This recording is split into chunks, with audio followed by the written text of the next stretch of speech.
ఇంకా దేవుడు ఈరోజు తెలియజేస్తున్నాడు, మా అన్న కథలో ఇంకా బెస్ట్ది రాయలేదు, బెస్ట్ చాప్టర్ రాయలేదు, బెస్ట్ దినం పని ఇంకా రాయలేదు. 42 సంవత్సరాలు అయింది. మనం అనుకోవచ్చు 42 సంవత్సరాలు మేము ఏం సాధించామని. మా అన్న చాలా సాధించాడు. పెళ్లి చేసుకున్నాడు, 3 బిడ్డలను కన్నాడు, 3 బిడ్డలను చదివిస్తున్నాడు, సంఘం పోషిస్తున్నాడు. ఇంకేం ఇదే చాలని ఇదే క్రమంలో వెళ్ళిపోవచ్చు. ఒక విశ్వాసి ఎదగాలి కానీ ఎదుగుతున్నట్టు కనిపించకూడదండి. ఈరోజు అనేక చోట్ల మనం ఏం చేస్తున్నామంటే నేను ఎదుగుతున్నట్టు కనిపించాలని చూపించుకుంటున్నాం. అందుకని ఓడిపోతున్నాం, అందుకే సిగ్గుపడుతున్నాం, అందుకే అవమానపడుతున్నాం. మా అన్న జీవితంలో స్పష్టంగా తెలియజేయబడుతుంది. ఒక పక్షిరాజు ఏం చేస్తుంది, 40 సంవత్సరంలోకి వచ్చాక దాని ముక్కు ఉంటుంది కదా, ఏం చేస్తుంది తెలుసా? అదే ఎర్రకొట్టుకుంటుందంట 40 సంవత్సరాలు వస్తే. కానీ ఎర్రకొట్టుకుని మళ్ళీ ఎగరడానికి వెళ్ళదు, నిలబడి ఉంటుంది, ఎదురు చూస్తుంది. కొన్నిసార్లు 3-4 సంవత్సరాలు అవుతుందంట మరలా రావడానికి, కొన్నిసార్లు సంవత్సరం పడుతుందంట. అంటే అర్థమేంటి? ఈ 40 నుండి 45 సంవత్సరాల వరకు కూడా ఎదురు చూసే కాలంగా ఉండొచ్చు. కానీ ఆయన ఇచ్చే సమయంలో వచ్చినప్పుడు 40 సంవత్సరంలో ఎగిరిన ఎగురు కన్నా ఆ పక్షిరాజు ఏమి ఎగురుతుంది తెలుసా? కొత్తగా వచ్చిందంటే దాని బీకు, దాన్ని ఏమంటారు తెలుగులో? పక్షిరాజుకి అర్థం కల గ్రత, గ్రత అంటారా? గ్రత, బీక్, బీక్, ముక్కు, ముక్కు అంటారు, మూతి, ఎన్ని పేర్లు వస్తున్నాయి కదా. నిజమే, ఎవరికి అర్థం అవ్వాలో వాళ్ళకి అర్థం అవ్వాలని చూస్తున్నాడు దేవుడు. ఒక పక్షిరాజు అండి, ఆ పక్షిరాజు ఎప్పుడైనా పైకి ఎగరాలంటే ఎట్టెగురుతుంది తెలుసా? ఎప్పుడైనా చూసారా? చూసుంటారు చాలామంది చూసి ఉండకపోతే ఈరోజు ఎట్టి గూగుల్లో కొట్టండి వస్తుంది. ఏం చేస్తుంది తెలుసా? కొంచెం రెక్కలు బాగా ఊపుకుంటుంది, కష్టపడి ఊపుతుంది. ఊపిన తర్వాత ఒక్క లెవెల్ పైకి వెళ్ళిన తర్వాత ఏం చేస్తుంది తెలుసా? వచ్చే తుఫాను తగినట్టు ఆ గాలిని వాడుకుని ముందుకు వెళ్తా ఉంటుందంట. ఇంకా ఆగరదంట, అక్కడ ఎట్టెల్లా వెళ్తుందంట, ఎట్టన్నా ఎగురేస్తుందంట. అలాంటి పక్షిరాజు అంటే మనం కూడా ఈరోజు 40 సంవత్సరాలు వచ్చేంత వరకు ముక్కుతూ మూలుగుతూ కష్టపడుతూ దేవుని వైపు చూస్తూ ఎగురుతూ ఆ తుఫాను వస్తున్నప్పుడు కష్టాలు వస్తున్నప్పుడు మనం కూడా ఎగిరాం. బాగుంది, అబ్బా చేసిన సాధనలు చాలే, దేవుడు పలానా నమ్మకమైన మంచి దాసుడు అని నన్ను కూడా అంటాలే అనుకుంటున్నాం, కాదంటలా. కానీ దేవుడు అంటున్నాడు నీ జీవితంలో కూడా మరొక ఉద్దేశం ఉంది. నిన్ను ఏ ఉద్దేశంతో ఈ భూమిలోకి నిన్ను తీసుకొచ్చానో ఆ ఉద్దేశం ఇంకా పరిపూర్ణం అవ్వాల. అదే బెస్ట్, అదే బెస్ట్ ప్రతి ఒక్కరి జీవితాల్లో.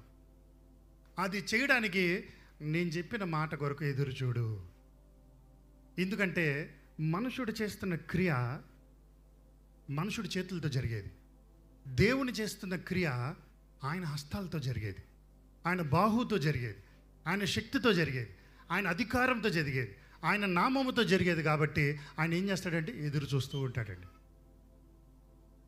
ఈరోజు ఇక్కడ ఉన్న వారి జీవితాల్లో కూడా దేవుడు చెప్తున్నాడు, నువ్వు సెటిల్ అయిపోద్దు సుఖముందని. దేవుడు ఈరోజు మా అన్నని ఒక కొత్త ఉద్దేశంతో నడిపిస్తున్నాడంటే ఈరోజు ఇక్కడ ఉన్న కొత్త వారిని కూడా, ఇక్కడ ఉన్న ప్రతి విశ్వాసిని కూడా నడిపిస్తానని ఆశిస్తున్నాడు ఆయన. ఈరోజు మా అన్న ఎన్నో ఒత్తిళ్ళు ఎదుర్కొన్నాడు, కానీ దేవుడు ఇంకా గొప్ప వాటి కొరకు సిద్ధపరుస్తున్నాడు. తెలుసు వారి జీవితంలో ఎట్ట ఉంటుందో కష్టం, ఎట్ట ఉంటుందో బాధ.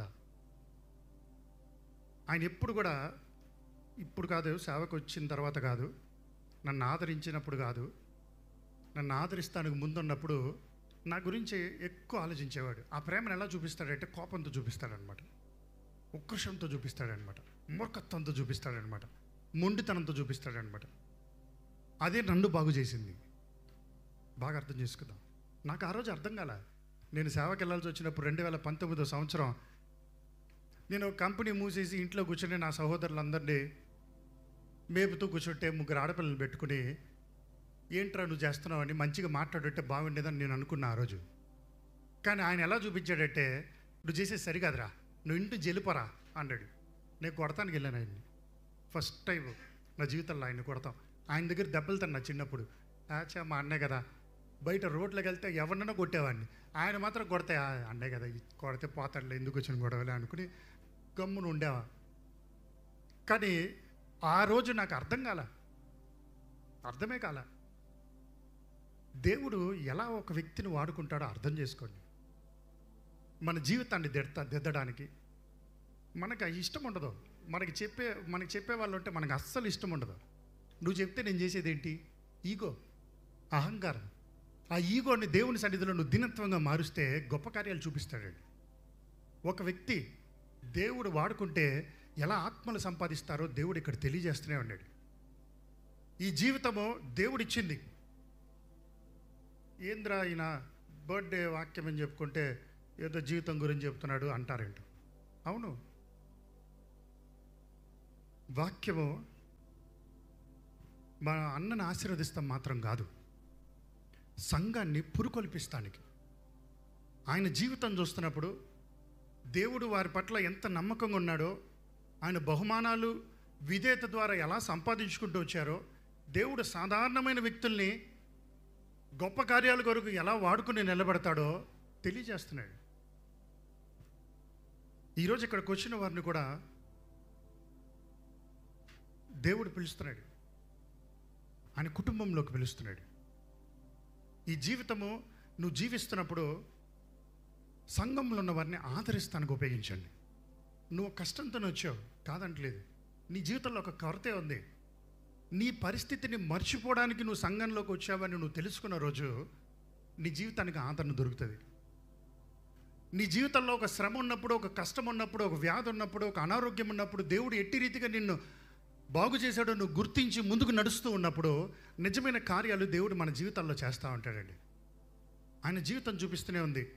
ఆయన జీవితంలో దేవుడు చేశాడు, ఈరోజు మన జీవితంలో కూడా చేయాలని ఆశిస్తున్నాడు. దేవుడు ఈరోజు మనల్ని ఆపేవాడు కాదు, కానీ మనల్ని ముందుకు నడిపించేవాడు. ఈరోజు మన లిమిట్ చూసుకుంటున్నాం, కానీ దేవుని లిమిట్ మనం చూడట్లేదు. దేవుని సామర్థ్యం మనం చూడట్లేదు. ప్రతి కుటుంబంలో ఉన్న వారిని దేవుడు ఈరోజు పిలుస్తూనే ఉన్నాడు. మీ ఇంటిలో ఒక్కరు నమ్మకంగా నిలబడి ఉన్నారు. ఈ తరంలో ఉన్న వారికి దీవెనకరంగా ఉండే జీవితం నువ్వు జీవిస్తున్నావా అని లెక్కేసుకో. ప్రతి సంవత్సరం మనకు తెలుస్తుంది ఒకటే, సంవత్సరం అయిపోతుంది, వయసు అయిపోతుంది, సమయం అయిపోతుంది అనుకుంటున్నాం. కానీ ఈరోజు దానికి కంగారు పడతాం బదులు నీ దేవుడి పట్ల ఉన్న ఆలోచన ఏంటో చూడు. నీ దేవునికి నీ పట్ల ఉన్న ఉద్దేశం ఏంటో చూడు. నీ దేవునికి ఈరోజు నీ పట్ల ఏం ఆలోచిస్తున్నాడో చూడు. నిన్ను చూసి ఈరోజు ఏం దుఃఖిస్తున్నాడు చూడు. నిన్ను చూసి ఈరోజు ఏం బాధపడుతున్నాడు చూడు. నిన్ను చూసి ఏం సరిచేయాలని ఆశిస్తున్నాడో ఆలోచించండి. మీరు ఖచ్చితంగా ఈరోజు ఉద్యోగాలకు వెళ్ళి వచ్చి ఉండొచ్చు, కొంతమంది అలసిపోయి ఉండొచ్చు. కానీ ఈ స్తుతి కోరిక ద్వారా దేవుడు మనల్ని బలపరచాలని ఆశిస్తున్నాడు. దయచేసి ఈ చిన్న స్తుతి కోరిక ద్వారా దేవుణ్ణి గణపరుద్దాం, దేవుణ్ణి స్తుతిద్దాం. అసూయ పడద్దు, కుళ్ళు తెచ్చుకోవద్దు. ఏదో వీళ్ళు గొప్పవాళ్ళని నువ్వు అనుకోవద్దు. మమ్మల్ని గొప్పవాళ్ళు చేశాడు దేవుడు. ఏ విషయాల్లో గొప్పవాళ్ళు చేశాడు తెలుసా? దేవుని ఉద్దేశాన్ని నిశ్చయించుకునే విషయాల్లో. ఈ లోకంలో ఉన్నది చెత్త, పెంట గొప్ప అని నిశ్చయించుకున్నాం, అనుమానమే లేదు. నిశ్చయించుకున్నాం లోకంలో ఉన్నదంతా. అందుకే దేవుని కొరకు శ్రమ పడ్డం నేర్చుకున్నాం, సవాళ్ళు ఎత్తుకోవడం నేర్చుకున్నాం, ప్రయాసపడటం నేర్చుకుంటున్నాం. అదే మా అన్నగారి జీవితాల్లో చూపిస్తున్నారు, మరి మీ జీవితాల్లో కూడా అది చూపించాలని ఆశిస్తున్నాడు. దయచేసి సమయంలో ప్రతి ఒక్కరు లేచినప్పుడు ఒక చిన్న ప్రార్థన చేసుకుందాం.